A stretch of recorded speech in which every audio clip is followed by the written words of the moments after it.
யெகோவா ஈரே பிரேட்டின் வழியாக தேவநாமம் மகிமைப்படுவதாக. உங்களையும் வெல்கம் பண்ணுறேன். பிரியமானவர்களே, ஒரு மனிதன் எவ்வளவு நேர்த்தியாக காணப்பட்டாலும் அவனிடத்தில் அவனை அறிந்தும் அறியாமலும் தேவனுக்கு பிரியமில்லாத பாவங்கள், குணநலன்கள் காணப்படலாம். அதனால்தான் நாம் நமது பிரேயரில் பாவ மன்னிப்பு என்பதை கேட்கிறோம். யாருமே முழுவதும் பரிசுத்தமான நபர் கிடையாது. முடிஞ்ச அளவு பரிசுத்தமாய் வாழ முயற்சி பண்ண வேண்டும். சங்கீதம் 130:4 உமக்கு பயப்படும்படிக்கு உம்மிடத்தில் மன்னிப்பு உண்டு. அதாவது பூமியில் பாவங்களை மன்னிக்க மனுஷகுமாரனுக்கு முழு அதிகாரமும் உண்டு.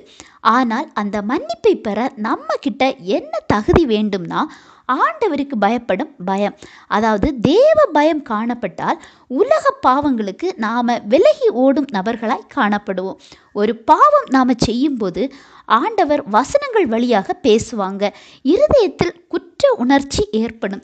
எனவே ஆண்டவர் உணர்த்துறாங்க. ஏன்னா ஆண்டவர் உங்களை நேசிக்கிறாங்க. எனவே பாவங்களுக்கு விலகி வாழலாம். அதையும் மீறி அறியாமையினால் பாவம் செய்து அதை உணர்ந்து மன்னிப்பு கேட்கும்போது அடுத்ததாக அந்த பாவத்தை இனி செய்யாமல் இருக்கும்போதும் அதை ஆண்டவர் மன்னிக்கிறார். அறிந்து துணிகரமாய் பாவம் செய்யக்கூடாது. அது தேவ கோபத்தை கொண்டு வரும். சங்கீதம் 128 பார்க்கும்போது கர்த்தருக்கு பயப்படும் மனிதனின் ஆசீர்வாதங்களை பார்க்கலாம்.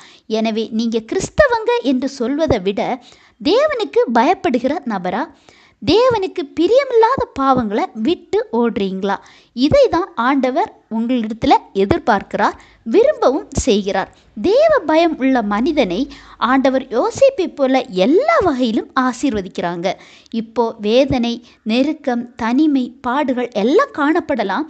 அவை உங்களுக்கு நிறைய அனுபவங்கள், பாடங்களை கற்றுத்தரும். முடிவில் நீங்கள் அநேகருக்கு ஆசீர்வாதமாய் விளங்குவீங்க. சரியா? ஆண்டவர் தாமே இந்த வார்த்தைகள் மூலம் உங்களை ஆசீர்வதிப்பாராக.